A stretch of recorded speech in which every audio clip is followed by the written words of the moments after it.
So once you are done with the questionnaire, now let us see the major reasons why we are not able to focus in this life. And we will identify all the major reasons which we possibly can, and then we will be able to have a better understanding of why we are not able to focus, and then the solution will become pretty apparent.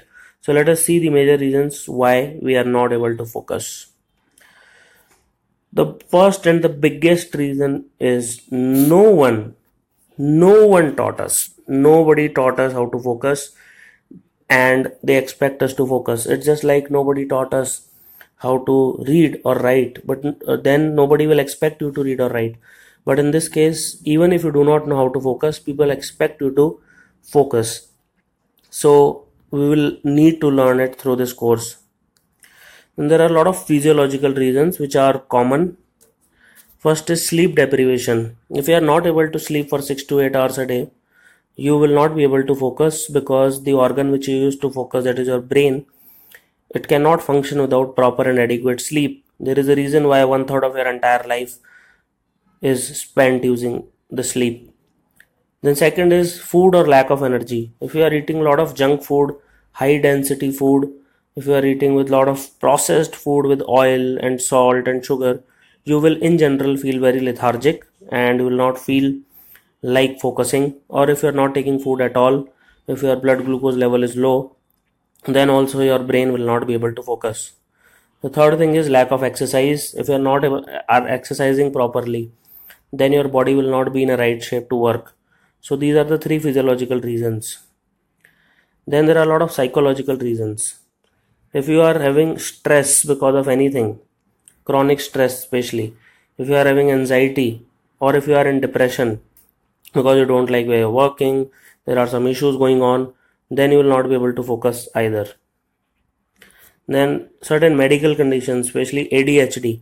So if you are a child and you are very hyperactive, then it will be better to get consulted with a psychiatrist, and especially for parents, the symptoms can be very severe and the children will not be able to focus. So it's better to visit a proper pediatrician or a psychiatrist to treat such medical conditions.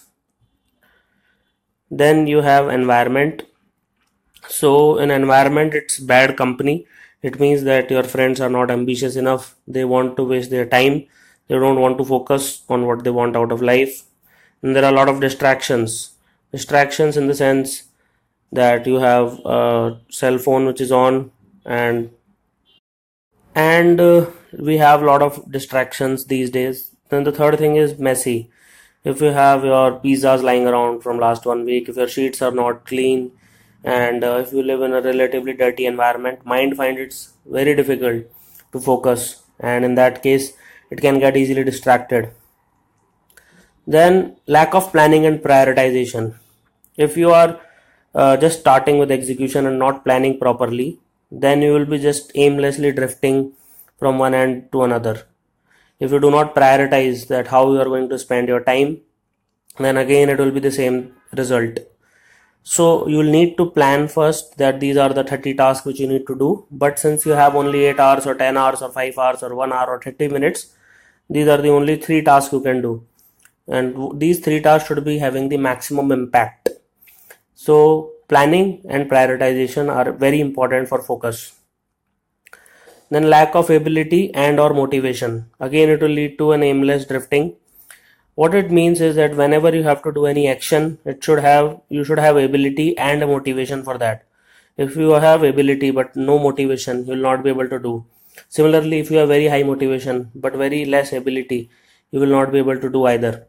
Both of these components should be there for an action to occur, and if either of them is missing, then focusing is really difficult.